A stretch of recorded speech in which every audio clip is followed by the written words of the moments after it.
আমার প্রিয় ছাত্রছাত্রী এবং সুধীজন, আজকে আমি টেন্স মনে রাখার বেশ কিছু কৌশল বলবো।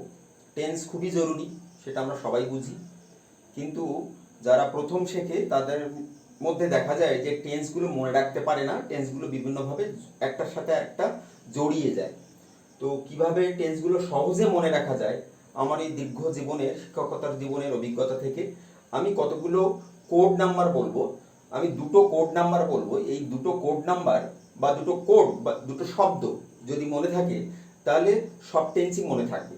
এবং আমি বাস্তবে এটা ছোট ছোট বাচ্চাদেরও যারা 10-11 বছর বয়স তাদেরকেও আমি বলে দেখেছি, তারা সবাই টেন্স ঠিকঠাক মতো বুঝতে পারে। সবাই একটু বোর্ডের দিকে লক্ষ্য করো। দেখো বোর্ডের আমি এখানে শুরুতে লিখেছি টেন্সের মিল খুঁজি, এবং এদিকে লেখা আছে পরপর গুনলে 12টা হবে। 1 2 3 4 5 6 7 8 9 10 11 12টা টেন্স পরপর দেওয়া আছে। টেন্সগুলোর নাম ডান দিকে লেখা আছে, অর্থাৎ প্রত্যেকটি টেন্সের একটি করে বাক্য লেখা আছে এবং সেই বাক্যটি কোন টেন্সে পড়েছে তা ডান দিকে লেখা আছে।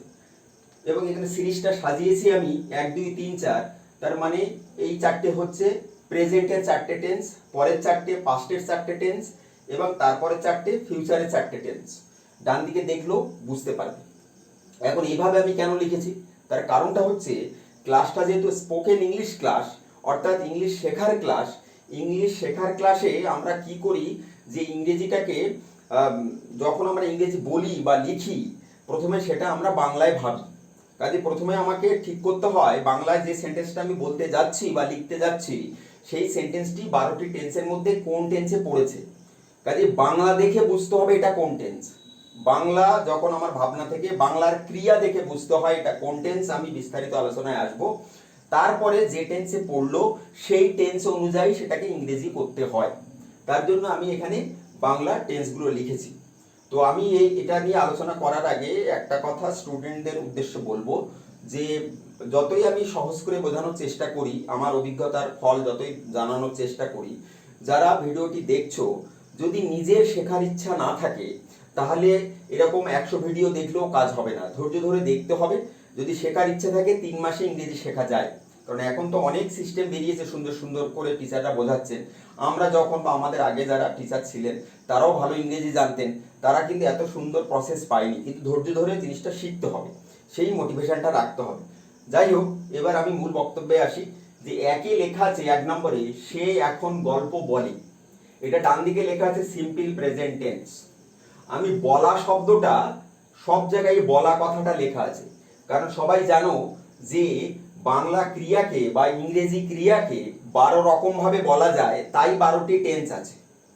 এবার 12টি মানে ক্রিয়াটা কেমন করে বললে বা কি বললে কোন টেন্স হয় সেটা দেখানোর জন্য এগুলো এই বোর্ডটাতে আমি একটা ক্রিয়া সব জায়গাতে লিখেছি, বলা ক্রিয়াটা। তো বলছি সে এখন গল্প বলে, এটা সিম্পল প্রেজেন্ট টেন্স। সে এখন গল্প বলছে, প্রেজেন্ট কন্টিনিউয়াস টেন্স। সে এখন গল্প বলেছে, প্রেজেন্ট পারফেক্ট টেন্স।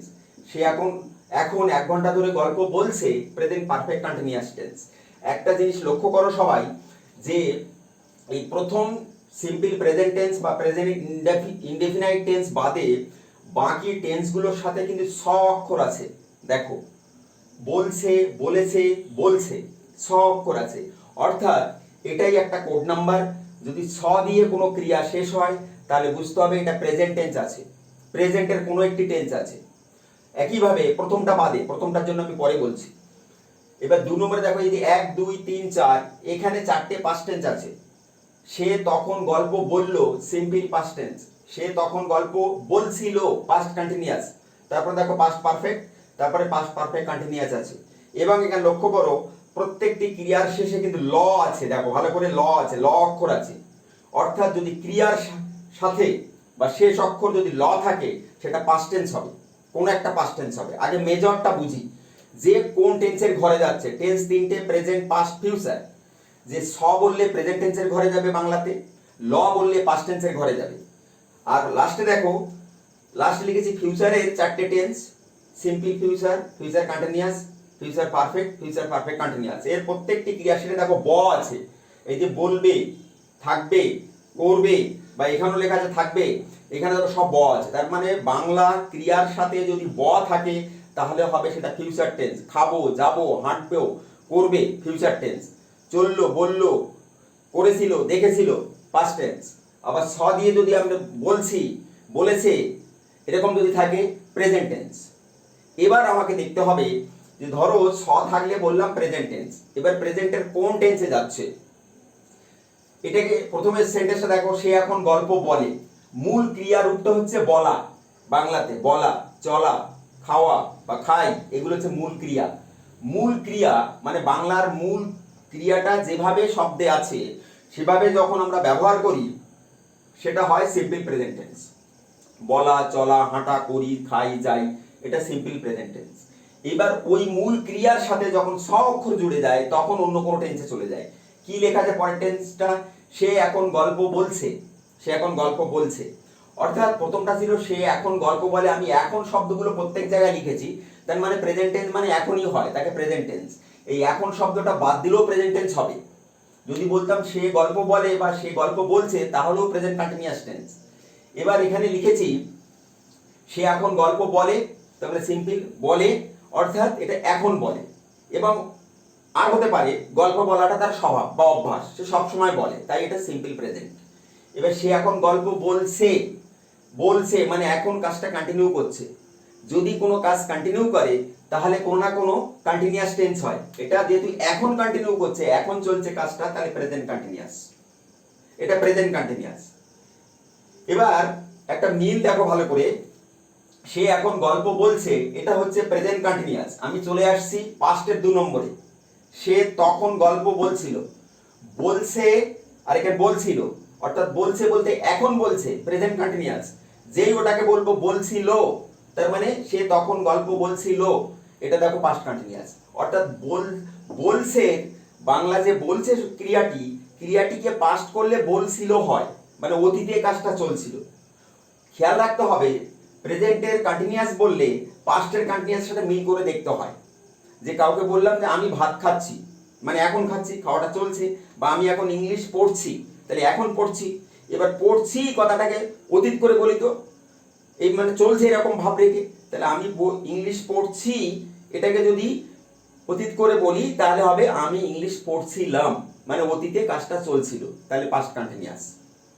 ঠিক একইভাবে যদি আমি ফিউচার কন্টিনিউয়াসে যাই, দেখো সে গল্প বলতে থাকবে, ফিউচার কন্টিনিউয়াস। অর্থাৎ যে বলা বলা কথাটা ফিউচারে চলতে থাকবে, মানে বলছে যে সে গল্প বলতে থাকবে, মানে ফিউচারের আমাদের এমন কোনো ক্রিয়া নেই যে ওটাকে মানে কন্টিনিউ করে ভবিষ্যতে বলা যায়, তার জন্য ওটা বলতে থাকবে বলতে হয়।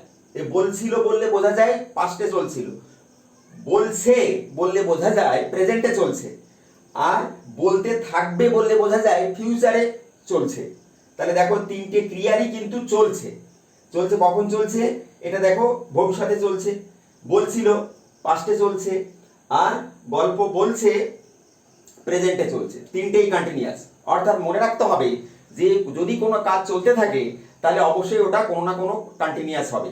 যদি বর্তমানে চলে প্রেজেন্ট কন্টিনিউয়াস, যদি অতীতে চলে পাস্ট কন্টিনিউয়াস, যদি ভবিষ্যতে চলে ফিউচার কন্টিনিউয়াস। এবার দেখো 3 নম্বরে আসছে আমি। 3 নম্বরে কি লেখা আছে? সে এখন গল্প বলেছে, প্রেজেন্ট পারফেক্ট। বলেছে আর বলছে, ছেলেমেয়েরা অনেক সময় বলেছে আর বলছে বা বলে এর মধ্যে তফাৎ করতে পারে না, কারণ ক্রিয়াটা আমরা যেহেতু বাঙালি, ছেলেমেয়েরা বাংলাটাকে ভালো করে মানে ক্রিয়াটাকে অ্যানালিসিস করে দেখে না, তো সেটাকে অ্যানালিসিস করা হয়। দেখো বলছে বলেছে এর মধ্যে কিন্তু তফাৎ আছে। বলছে মানে এখন কাজটা, মানে এখন বলার কাজটা চলছে, আর বলেছে মানে বলা হয়ে গেছে। যেমন আমি কাউকে বললাম এই তোকে এই কথা কে বলেছে, তা বললো অমুক বলেছে, তারপর নিশ্চয়ই বলা হয়ে গেছে। তাহলে বলছে আর বলেছের মধ্যে এই তফাৎ। সে এখন গল্প বলেছে, তার মানে গল্প বলাটা জাস্ট শেষ হয়েছে, একটু আগে শেষ হয়েছে। অর্থাৎ বর্তমানকালে যে ক্রিয়াটা একটু আগে শেষ হয়ে গেছে তাকে বলা হয় প্রেজেন্ট পারফেক্ট টেন্স। ভালো করে ভেবে দেখো, সে এখন গল্প বলেছে, তার মানে টেন্সকে মনে রাখতে গেলে আমি দুটো কথা মনে রাখবো। 1 নম্বর হচ্ছে স আছে কিনা, স থাকলে প্রেজেন্ট টেন্সে যাবে, এবং প্রেজেন্ট টেন্সে স দিয়ে কথাটা কিভাবে বলছে, যে বলছে মানে এখন কন্টিনিউ করছে, না বলেছে, বলেছে মানে বলা হয়ে গেছে, তাহলে প্রেজেন্ট পারফেক্টে যাবে। ঠিক দেখো আরেকটা পারফেক্টে যাই, সে এখন গল্প বলেছে, প্রেজেন্ট পারফেক্ট। তাহলে আমি পাস্টের 3 নম্বরে যাচ্ছি। দেখো সে তখন গল্প বলেছিল, এই তখন শব্দটা আমি বোঝার সুবিধার্থে ব্যবহার করেছি, কারণ এখন বললে আমরা বর্তমানে বুঝি, আর তখন বললে আমরা অতীতে বুঝি, যে তখন তার সাথে দেখা হয়েছিল, মানে তখন শব্দটা অতীতের শব্দ। যাই হোক, এখানে প্রেজেন্ট পারফেক্টের সাথে পাস্ট পারফেক্টের তুলনা করছি। সে তখন গল্প বলেছিল, ভালো করে দেখো তো, সে এখন গল্প বলেছে, এইটাকে যদি তোমাকে কেউ অতীত করতে বলে তাহলে ঠিকঠাক অতীত হচ্ছে এই 3 নম্বরেরটা। সে তখন, এখনটা তখন হবে, গল্প বলেছিল মানে তখন গল্পটা বলা শেষ হয়ে গিয়েছিল, তাই এটা হচ্ছে পাস্ট পারফেক্ট। মানে বলেছে, পাস্ট পারফেক্ট হচ্ছে বলেছিল। অর্থাৎ নিজেকে বলে দেখতে হবে যে বলেছে, তাকে যদি অতীত করে বলি, অতীত করে বললে কিন্তু বলছিল হবে না কখনো, এটা হবে বলেছিল। তার মানে অতীতে কাজটা শেষ হয়ে গিয়েছিল, তখন হচ্ছে পাস্ট পারফেক্ট টেন্স। এবার এইখানটাতে আমি একটা প্লাস সাইন দিয়ে রেখেছি, তার কারণটা হচ্ছে এই যে এই পাস্ট পারফেক্ট টেন্সটা কখনো ওই একাবর্ষে পাস্ট পারফেক্ট টেন্স, কখনো এই পাস্ট পারফেক্ট টেন্সটা আবার ওর সাথে প্লাস করে সিম্পল পাস্টকে নিয়ে বসে। এই পাস্ট টেন্সের পাস্ট পারফেক্ট টেন্স কখনো একা বসে ইংরেজিতে, কখনো আবার ওর সাথে সিম্পল পাস্টকে নিয়ে বসে। তার জন্য নিয়ে বসার জন্য হচ্ছে এখানে প্লাস দিয়ে রেখেছি, সেটা এখন না শিখলে চলবে। তাহলে আবার দেখো ফিউচার পারফেক্টে দেখো, সে গল্প বলা শেষ করবে।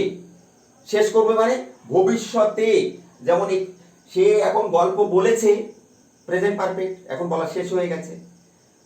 পাস্ট পারফেক্ট, সে তখন গল্প বলেছিল, মানে অতীতে গল্প বলা শেষ হয়ে গেছিল, তাহলে ফিউচারে নিশ্চয়ই ওইভাবে শেষ করে বলতে হবে।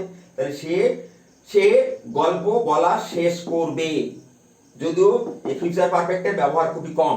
সে গল্প বলা শেষ করবে, নিজেরা বাংলায় ক্রিয়াগুলো একটু বলে দেখতে হবে, তাহলে এটা হচ্ছে ফিউচার পারফেক্ট। একইভাবে আমি এই 4 নম্বরে আছে কি প্রেজেন্ট পারফেক্ট কন্টিনিউয়াস। দেখো, সে এখন 1 ঘন্টা ধরে গল্প বলছে। এখানে একটা তাৎপর্যপূর্ণ বিষয়, এই প্রেজেন্ট কন্টিনিউয়াসও আছে বলছে, আবার প্রেজেন্ট পারফেক্ট কন্টিনিউয়াসও আছে বলছে, দুটো ক্রিয়ার মধ্যে কোনো তফাৎ নেই।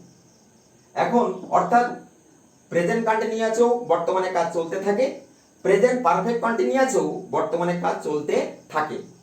তফাৎ হচ্ছে এই, প্রেজেন্ট কন্টিনিউয়াসে কোনো সময়ের উল্লেখ থাকে না, প্রেজেন্ট পারফেক্ট কন্টিনিউয়াসের সময় উল্লেখ থাকে। তাই এখানে লেখা আছে সে এখন 1 ঘন্টা ধরে গল্প বলছে। তফাৎ হচ্ছে এই যে প্রেজেন্ট, অর্থাৎ তাহলে এই দুটো টেন্সের মধ্যেও মিল খুঁজে পড়লেও তো হয়ে যায় যে এখন কাজটা চলছে, এরকম বোঝালে দুটো টেন্স হবে, হয় প্রেজেন্ট কন্টিনিউয়াস নালে প্রেজেন্ট পারফেক্ট কন্টিনিউয়াস। যদি সময় উল্লেখ থাকে প্রেজেন্ট পারফেক্ট কন্টিনিউয়াস। তাহলে এই প্রেজেন্ট পারফেক্ট কন্টিনিউয়াসের সাথে দেখি পাস্ট পারফেক্ট কন্টিনিউয়াসের কি মিল আছে। সে তখন 1 ঘন্টা ধরে গল্প বলছিল, দেখো একদম হুবহু মিল আছে, এখানেও টাইম উল্লেখ আছে। এবং এই যে বলছে অতীত রূপ হচ্ছে বলছিল, বলছিল, এবং তার সঙ্গে দেখো টাইম উল্লেখ আছে, মানে অতীতে কাজটা সময় নিয়ে চলছিল। তাহলে এটা কি হলো, এটা পাস্ট পারফেক্ট কন্টিনিউয়াস। ঠিক একইভাবে দেখো ফিউচার পারফেক্ট কন্টিনিউয়াস, দেখো ফিউচার পারফেক্ট কন্টিনিউয়াস, দেখো সে 1 ঘন্টা ধরে গল্প বলতে থাকবে, তার মানে ভবিষ্যতে কাজটা সময় উল্লেখ করে চলতে থাকবে, তখন আমরা বলছি একে ফিউচার পারফেক্ট কন্টিনিউয়াস। এবং এই যে ফিউচার পারফেক্ট কন্টিনিউয়াস এবং ফিউচার পারফেক্ট টেন্সে দুটো প্লাস দেওয়া আছে, তার মানে এদের সাথেও কখনো কখনো আরেকটা টেন্স জুড়ে যায় এদের সাথে, সেটা হয়তো আমি বলে দিচ্ছি। এর সঙ্গে কখনো কখনো সিম্পল প্রেজেন্ট টেন্স, এর সাথেও সিম্পল প্রেজেন্ট টেন্স জুড়ে যায় ফিউচারের সাথে, সেটা এখন না জানলেও চলবে। তার মানে আমরা এখানে কি শিখলাম, আমরা এখানে শিখলাম স থাকলে প্রেজেন্ট টেন্স হবে, সটা কিভাবে বলেছে দেখবো, এখন চলছে না সময় নিয়ে চলছে, না সটা কাজ চলাটা শেষ হয়ে গেছে, তাহলে সেটা হবে প্রেজেন্ট টেন্স। ল থাকলে পাস্ট টেন্স, ব থাকলে ফিউচার টেন্স। তফাৎটা নিজেরা একটু ক্রিয়াটাকে বুঝে নাও ভালো করে, কারণ যখন তুমি ইংরেজি বলছো বা লিখছো তোমাকে বাংলায় ভাবতে হচ্ছে, বাংলার ক্রিয়াটাকে দেখো ক্রিয়াটা কিভাবে আছে, বাকি শব্দের কোনো পরিবর্তন হয় না। এবার এই যে ডান দিকের টেন্স গুলো দেখো, 12টা টেন্স পর পর পর পর লেখা আছে, অর্থাৎ ভালো করে নিজে দেখলে নিজের মতো করে এগুলো তুমি মিলিয়ে নিতে পারো। এবং ডান দিকে আমি এগুলো পরে দেখাচ্ছি, এগুলোকে ইংলিশ করলে আরো অদ্ভুত মিল, দারুণ মিল আছে, ইংরেজিটার আরো বেশি মিল বাংলার থেকে। যে টেন্স ইংরেজি টেন্সের মনে রাখাটা বেশি সুবিধা, কিন্তু ইংরেজি টেন্সটা মনে রাখাটা জরুরি নয়, জরুরি বাংলা টেন্সটা মনে রাখা, কারণ আমি বাংলা থেকে ইংরেজি করব। কাজে বাংলাটা শুনে বা বাংলাটা দেখে যদি আমি টেন্স ধরতে না পারি তাহলে আমি ঠিক ইংরেজি টেন্সে যেতে পারবো না। তার জন্য বাংলা টেন্সটা ঠিকঠাক মতো এটাকে আয়ত্ত করা দরকার। এই 3টে সিম্পল সম্পর্কে আরেকবার বলি, সে এখন গল্প বলে, মানে বলা থেকে বলে, মানে সব সময় বলে, বা তার এটা বর্তমানে এটা বলা চলছে যে এখন বলে, তাহলে মানে অর্থাৎ যে কাজ সবসময় হয়, বলেটাকে যখন সিম্পল পাস্টে নিয়ে যাচ্ছি তাহলে বলেটা হলো বললো, দেখো লযোগ হয়ে গেছে, বলের সাথে বললো, বলের সাথে বললো। আবার যখন আমি সিম্পল ফিউচারে যাচ্ছি দেখো সে গল্প বলবে, মানে ব চলে এসছে। এবার এদেরকে কি করে ইংরেজি করে, আমি ডান দিকে দেখো সেন্টেন্স লিখছি, সেই সেন্টেন্সগুলো দেখলে আরো তার সাথে অ্যাডজাস্ট করে নিতে হবে। পুরো ভিডিওটা দেখো, ইন্টারেস্টিং হবে, তোমাদের আর কখনো টেন্স ভুল হবে না, আমি সেটা নিশ্চিত। কিন্তু ধৈর্য থাকা চাই, কোনো কিছু শিখতে গেলে সময় দিতে হবে, সময় না দিলে পৃথিবীর কেউ কাউকে শেখাতে পারবে না। দেখো তাহলে আমি ডান দিকে, এরপরে আমি ইংরেজিটা করছি। বাঁ দিকে সেই বাংলা লেখাগুলো আছে, অর্থাৎ 12টা টেন্স বাংলাতে এমন দেখতে হবে। ডান দিকে টেন্সের নামগুলো আমি মুছে দিয়েছি, তোমরা অলরেডি নিশ্চয়ই টেন্সগুলো বুঝতে পেরেছো, পরপর সাজানো আছে 12টা টেন্স। এবং সেই বাংলাগুলোকে ডান দিকে আমি ইংরেজি করেছি। অর্থাৎ প্রথম সেন্টেন্সটা ছিল, এই প্রথম চারটে ছিল প্রেজেন্ট টেন্স, তাহলে প্রথমটা সিম্পল প্রেজেন্ট টেন্স। এই সিম্পল প্রেজেন্ট টেন্সে সে এখন গল্প বলে, ইংরেজি লিখেছি he tells story now.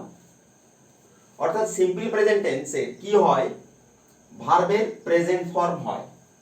Verb দেখো টেল, টোল, টোল্ড, সিম্পল প্রেজেন্ট টেন্সের সবসময় ভার্বের প্রেজেন্ট ফর্ম। এবং আমি একটু আগে তোমাদেরকে বলেছি যে ইংরেজিতে টেন্স মনে রাখা খুব সহজ, বাংলাটা তো একটু আগে বলে দিলাম, স থাকলে প্রেজেন্ট, ল থাকলে পাস্ট, ব থাকলে ফিউচার, এবং তার মধ্যে কিভাবে 19-20 হয় সেগুলো আমি দেখিয়ে দিয়েছি। এবার ডান দিকে আমি দুটো শব্দ বলবো, সেই দুটো শব্দ মনে রাখলে সব টেন্স মনে পড়ে যাবে। দেখো সেটা আমি দেখাচ্ছি। আগে সিম্পল প্রেজেন্ট টেন্সটা একটু বলে নিই, যে তাহলে সিম্পল প্রেজেন্ট টেন্স মানে কোন টেন্সে ভার্বের সাবজেক্টের পরে হি সাবজেক্ট, সাবজেক্টের পরে ভার্বের প্রেজেন্ট ফর্ম বসে, একমাত্র সিম্পল প্রেজেন্ট টেন্সে। এবার সিম্পল প্রেজেন্ট টেন্স থেকে যাচ্ছি আমি সিম্পল পাস্ট টেন্সে। এটা দেখো সিম্পল পাস্ট টেন্স, তাহলে হি টেলটা হি টোল্ড হয়ে যায়, কিচ্ছু হয়নি, আর সব একই আছে দেখো। অর্থাৎ সিম্পল প্রেজেন্ট টেন্স যখন মনে করবে, সিম্পল পাস্ট টেন্সটাও মনে করবে, বাংলাটাও মনে করবে সাথে সাথে। যে সে এখন গল্প বলে, সিম্পল প্রেজেন্ট, সে এখন তখন গল্প বললো, এখনকে আমরা বর্তমান অর্থে, তখনকে অতীত অর্থে ব্যবহার করি। সে তখন গল্প বললো, বলেটা বললো, সঙ্গে সঙ্গে সিম্পল পাস্ট। আর কি হলো, টেলটা টোল্ড হয়ে গেল, মানে টেলের জায়গায় টোল্ড দিলেই সিম্পল পাস্ট। আবার একইভাবে যখন আমি সিম্পল ফিউচারে যাচ্ছি, তখন দেখো লিখেছি he will tell story, he will tell story. এখানেও দেখো এই যে একটা উইল এনেছি, অর্থাৎ ফিউচার টেন্সের একটা নিজস্ব বৈশিষ্ট্য যে ও সাবজেক্টে পরে শ্যাল উইল নেবেই, সব টেন্সেই শ্যাল উইল হবে, শ্যাল বা উইল সাবজেক্ট অনুযায়ী লিখতে হয়, হির পরে উইল বসে, তাই এখানে উইল লিখেছি। আর কেবলমাত্র আই আর উইয়ের পরে শ্যাল বসে, বাকি সর্বত্র উইল বসে, তাহলে হি উইল, আর টেলটা দেখো প্রেজেন্ট ফর্মে। এই তিনটে কেবল বিচ্ছিন্নভাবে মনে রাখো, বাকি সব আমি কোড বলে দিচ্ছি। যে ফিউচার, সিম্পল ফিউচার মানে সাবজেক্টের পরে শ্যাল উইল দিতে হবে, আর ভার্বের প্রেজেন্ট ফর্ম, তারপরে তো অবজেক্টের জায়গা আছে। তাহলে সিম্পল প্রেজেন্ট মানে সাবজেক্টের পরে ভার্বের প্রেজেন্ট ফর্ম, সিম্পল পাস্ট মানে সাবজেক্টের পরে ভার্বের পাস্ট ফর্ম, আর সিম্পল ফিউচার মানে হচ্ছে সাবজেক্টের পরে শ্যাল উইল দিয়ে ভার্বের প্রেজেন্ট ফর্ম, টেল, প্রেজেন্ট ফর্ম। মনে রাখার পরে এবার আমি যাচ্ছি প্রেজেন্ট কন্টিনিউয়াস। প্রেজেন্ট কন্টিনিউয়াস কি লেখা আছে দেখো, বাংলাটা ছিল সে এখন গল্প বলছে, মানে এখন গল্প বলা চলছে, তার ইংরেজি কি, হি ইজ টেলিং স্টোরি নাও। এটা present continuous tense. Present continuous tense অর্থাৎ এখন কাজটা চলছে। কাজ কত রকম ভাবে চলতে পারে, কন্টিনিউ করতে পারে। কাজ টেন্সের মধ্যে অ্যাকচুয়ালি কাজ সরকম ভাবে কন্টিনিউ করতে পারে, সরকম। 12টা টেন্সের মধ্যে একটা ক্রিয়া 12টা ভাবে রূপান্তর হতে পারে, তার জন্য 12টা টেন্স।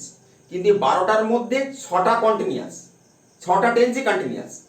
অর্থাৎ যদি কোনো কাজ চলতে থাকে তাহলে সেটা কন্টিনিউয়াস টেন্স, কোনো না কোনো কন্টিনিউয়াস টেন্স।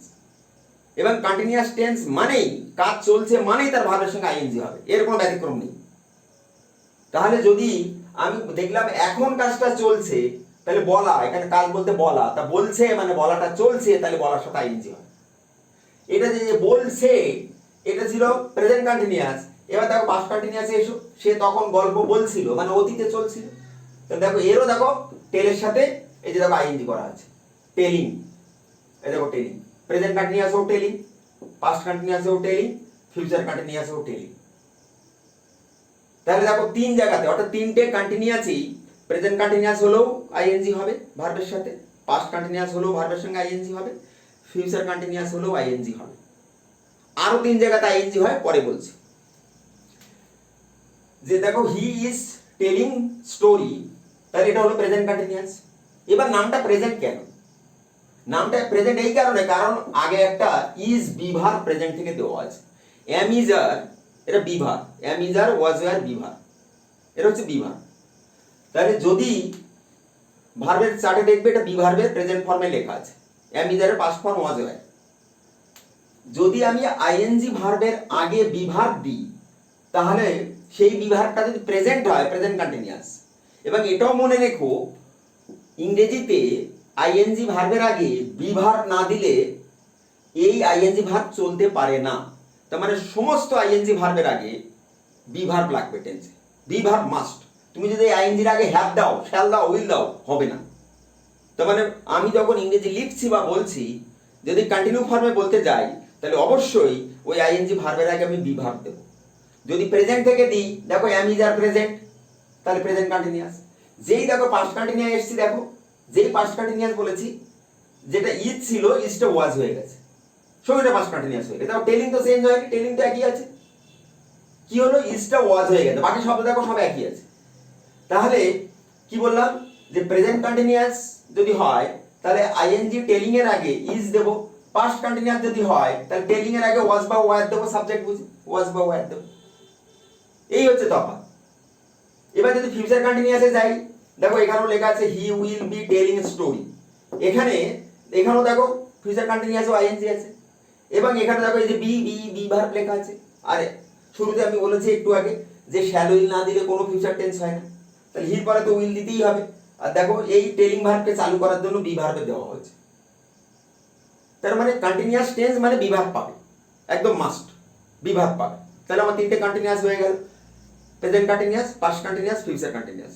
এর সাথে আর তিনটে কন্টিনিউয়াস দেখাচ্ছি। এবার দেখো, এটা যেমন বললাম যে সে এখন গল্প বলছে, প্রেজেন্ট কন্টিনিউয়াস। এর 4 নম্বরটা দেখো, সে এখন 1 ঘন্টা ধরে গল্প বলছে। দেখো একই ক্রিয়া, এ বলছে, এরও বলছে, তার মানে এখানেও কাজটা চলছে। সে এখন গল্প বলছে, এটা প্রেজেন্ট কন্টিনিউয়াস। সে এখন 1 ঘন্টা ধরে গল্প বলছে, ক্রিয়া দুটোই কন্টিনিউ চলছে, কিন্তু এটা হচ্ছে প্রেজেন্ট পারফেক্ট কন্টিনিউয়াস। কেন? কারণ এই যে 1 ঘন্টা সময় উল্লেখ আছে। তাহলে এরও নিশ্চয়ই, যেহেতু এটা নামই প্রেজেন্ট পারফেক্ট কন্টিনিউয়াস এবং কাজটা এখন চলছে, তাহলে এরও নিশ্চয়ই ভার্বের সঙ্গে আইএনজি যোগ হবে। দেখো এখানেও টেলিং লেখা, দেখেছো এখানে টেলিং লেখা। তাহলে প্রেজেন্ট কন্টিনিউয়াসও টেলিং ছিল, প্রেজেন্ট পারফেক্ট কন্টিনিউয়াসও টেলিং ছিল। অর্থাৎ কাজটা যেহেতু চলছে, তাহলে ভার্বের সঙ্গে আইএনজি হবে। আর নাম যেহেতু কন্টিনিউয়াস, তাহলে ভার্বের সঙ্গে আইএনজি হবে। অর্থাৎ কন্টিনিউয়াস শব্দটা মনে রাখলে কিন্তু আমার 6খানা টেন্স আয়ত্তে এসে যায়। তাহলে দেখো এখানে আইএনজি দিয়ে দিলাম। এবার বলেছি আমি একটু আগে যে কন্টিনিউয়াসের আগে বি ভার্ব না দিলে ভার্ব কন্টিনিউ করে না। এই দেখো বি ওয়াজ বিন, দেখো এখানে বি আছে, বিন আছে, বি ভার্ব দেওয়া হয়েছে। আর এখানে কি প্রেজেন্ট পারফেক্ট কন্টিনিউয়াস, এটা তাহলে প্রেজেন্ট পারফেক্ট। এবং আরেকটা সূত্র এর মধ্যে আছে, নামটার মধ্যে দেখো প্রেজেন্ট পারফেক্ট কন্টিনিউয়াস। অর্থাৎ প্রেজেন্ট হবে, আবার পারফেক্ট হবে, আবার কন্টিনিউয়াস হবে। এই তিনটেকে মেনটেন করতে হবে, তবে এই টেন্সটা হতে পারবে। প্রেজেন্ট পারফেক্ট, প্রেজেন্ট অর্থাৎ প্রেজেন্টে কিছু দিতে হবে। পারফেক্ট তার মানে পারফেক্টের কিছু দিতে হবে। পারফেক্টের কি দেবো? দেখো প্রেজেন্ট, এই যে হ্যাজ, হ্যাভ হ্যাজ, এটা হচ্ছে প্রেজেন্ট। পারফেক্ট কথার মানেটা হচ্ছে ভার্বের পাস্ট পার্টিসিপল ফর্ম, তাকে পারফেক্ট বলে। পারফেক্ট মানে গো, ওয়েন্ট, গন, এই গনকে পারফেক্ট বলে, লাস্ট সিরিজকে পারফেক্ট বলে। এই বিনটা এসছে am is are, was were, been last থেকে। এই যে দেখো পারফেক্টের জন্য বিন পড়েছে। এবং আরেকটা কারণ কি বললাম, যে বি ভার্ব না দিলে আইএনজি ভার্ব চলতে পারে না। তাহলে দেখো present has, perfect been, continuous ING, তাহলে প্রেজেন্ট পারফেক্ট কন্টিনিউয়াস। ইংরেজি সেন্টেন্স যদি লেখা থাকে, তুমি আমার এই ফর্মুলাটা মনে রাখলেও টেন্সের নাম বলে দিতে পারবে। যে হ্যাভ হ্যাজ মানে প্রেজেন্ট, বিন মানে পারফেক্ট, আর আইএনজি মানে কন্টিনিউয়াস, তাহলে প্রেজেন্ট পারফেক্ট কন্টিনিউয়াস। ঠিক একইভাবে 4 নম্বরে আসছে, দেখো যে এটা ছিল প্রেজেন্ট পারফেক্ট কন্টিনিউয়াস 4 নম্বরে, এটা আছে সে তখন 1 ঘন্টা ধরে গল্প বলছিল, পাস্ট পারফেক্ট কন্টিনিউয়াস। দেখো এর সঙ্গে কি তফাৎ, দেখো হি হ্যাজ বিন, শুধু এই হ্যাজটাকে হ্যাড করেছে, আর কোনো তফাৎ নেই। দেখো হ্যাজটা হ্যাড, সঙ্গে সঙ্গে হয়ে গেছে পাস্ট পারফেক্ট কন্টিনিউয়াস, সঙ্গে সঙ্গে। এই শুধু হ্যাজটাকে হ্যাড করেছে, কারণ নামটা যেহেতু পাস্ট পারফেক্ট, আগে ছিল প্রেজেন্ট পারফেক্ট, তাই হ্যাজ বা হ্যাভ হতে পারে কর্তা বুঝে। এবার নামটা যেহেতু পাস্ট পারফেক্ট কন্টিনিউয়াস, তাহলে শুধু হ্যাজটাকে অ্যাড করবো, তাহলে পাস্ট পারফেক্ট কন্টিনিউয়াস। এবার দেখো তো ফিউচার পারফেক্ট কন্টিনিউয়াসে আসি, একদম লাস্টে এই যে ফিউচার পারফেক্ট কন্টিনিউয়াস লাস্টে। সেখানে কি করেছি দেখো, ফিউচারের জন্য উইল দিয়ে দিয়েছি। আর পারফেক্ট কন্টিনিউয়াস। এবার বললাম যে এই যে পারফেক্ট মানে বিন দিতে হবে, পারফেক্ট মানে বিন চাই। এবং পারফেক্টের কোনো টেন্সকে পারফেক্ট করতে গেলে দেখবে হ্যাভ হ্যাজ ভার্ব চলাচল করে। শুধু মানে বিন তো বসেছে আইএনজিটাকে চালু করার জন্য, বি ভার্ব বসেছে। এবং এই হ্যাভ কখনো কিন্তু শ্যাল উইলের পরে হ্যাজ বসে না, হ্যাভ বসে, সবসময় হ্যাভ বসে। এবং যখনই পারফেক্ট থাকে দেখবে প্রত্যেক পারফেক্ট আবার হ্যাভ হ্যাজ আছে। হ্যাভ হ্যাজ ছাড়া, হ্যাভ হ্যাজ হ্যাড ছাড়া কোনো পারফেক্ট হয় না। দেখো সেই হ্যাভ। তাহলে যদি আমি প্রেজেন্ট কন্টিনিউয়াসকে তিনটে এক জায়গায় করে মনে রাখবো, এই তিনটে continuous, present continuous, past continuous, future continuous. Present continuous হলে এম ইজ আর দিয়ে ভার্বের সঙ্গে আইএনজি, পাস্ট কন্টিনিউয়াস হলে ওয়াজ ওয়ার দিয়ে ভার্বের সঙ্গে আইএনজি, ফিউচার কন্টিনিউয়াস হলে শ্যাল বি উইল বি দিয়ে ভার্বের সাথে আইএনজি। প্রেজেন্ট পারফেক্ট কন্টিনিউয়াস হলে কি করব, প্রেজেন্ট পারফেক্ট কন্টিনিউয়াস, প্রেজেন্ট তাহলে হ্যাজ, এবং তারপরে বিন পারফেক্টের জন্য, তারপর কন্টিনিউয়াস মানে আইএনজি পাবে। পাস্ট পারফেক্ট মানে হ্যাড বিন, ভার্বের সাথে আইএনজি পাবে। ফিউচার পারফেক্ট কন্টিনিউয়াস মানে উইল হ্যাভ বিন, ভার্বের সাথে আইএনজি পাবে। তাহলে এই মিলটা মনে রাখতে হবে। দেখো এই এক কন্টিনিউয়াস কথাটা মনে রাখার জন্য আমি কিন্তু এখানে 6টা কন্টিনিউয়াস টেন্স মনে করা যাবে। এবং যখন একটা মনে করবো সঙ্গে বাকিটা মনে করবে যে এটা কি হয়, তুলনা করে মনে রাখতে হবে। তার জন্য আমি টপিকসটার নাম লিখেছি টেন্সের মিল খুঁজি। এবার পারফেক্টটা দেখো, পারফেক্ট মনে করার আরো সহজ। 3 নম্বরে লেখা আছে সে এখন গল্প বলেছে। ইংরেজিটা কি, হি হ্যাজ টোল্ড স্টোরি নাও। এখানে বাংলা আলোচনা আগে করেছি আমি, এখন ইংরেজিতে আলোচনা করছি। He has told, he has told নামটা কি টেন্সের, present perfect tense, present perfect tense. এবার পারফেক্ট টেন্স মানে কি বললাম, যে পারফেক্ট মানে বললাম যে ভার্বের এই যে টেল থেকে টোল্ড, টেল টোল্ড টোল্ড, টোলটা লাস্ট থেকে এসছে। পারফেক্ট মানে ভার্বটা লাস্ট মানে পাস্ট পার্টিসিপল ফর্ম থেকে আসবে। গো, ওয়েন্ট, গন, ডু, ডিড, ডান, এই যে ডান, গন, এই যে টোল্ড, টেল, টোল্ড, টোল্ড, এই লাস্ট থেকে লিখেছি। পারফেক্ট টেন্স হলে তাকে কিন্তু ভার্বটা পাস্ট পার্টিসিপল ফর্ম লিখতেই হবে। এবং ভার্বের যদি কোথাও পাস্ট পার্টিসিপল ফর্ম লেখা হয় ইংরেজিতে, তার আগে হ্যাভ ভার্ব না দিলে এই ভার্ব চলতে পারে না, পাস্ট পার্টিসিপল ফর্ম চলে না। তার জন্য এখানে হ্যাজ লেখা। অর্থাৎ যেটা মনে করলাম, আইএনজি ভার্ব এর আগে বি ভার্ব না দিলে ভার্ব চলে না। ঠিক একইভাবে ভার্বের পাস্ট পার্টিসিপল ফর্মের আগে হ্যাভ ভার্ব না দিলে, মানে হ্যাভ হ্যাজ না দিলে কিন্তু সেই পাস্ট পার্টিসিপল ফর্ম চলতে পারে না। তাহলে পারফেক্ট টেন্স মানে তার কোড নাম্বার হচ্ছে এই, যে পারফেক্ট টেন্স মানে সে প্রেজেন্ট পারফেক্ট হোক, পাস্ট পারফেক্ট হোক, ফিউচার পারফেক্ট হোক, তার ভার্বের পাস্ট পার্টিসিপল ফর্ম দিতে হবে আর তার আগে হ্যাভ ভার্ব দিতে হবে। এখানে দেখো এই যে হ্যাভ ভার্ব, হির জন্য হ্যাজ হয়েছে, অন্য প্লুরাল নাম্বার বা আইউই হলে হ্যাভ হতো।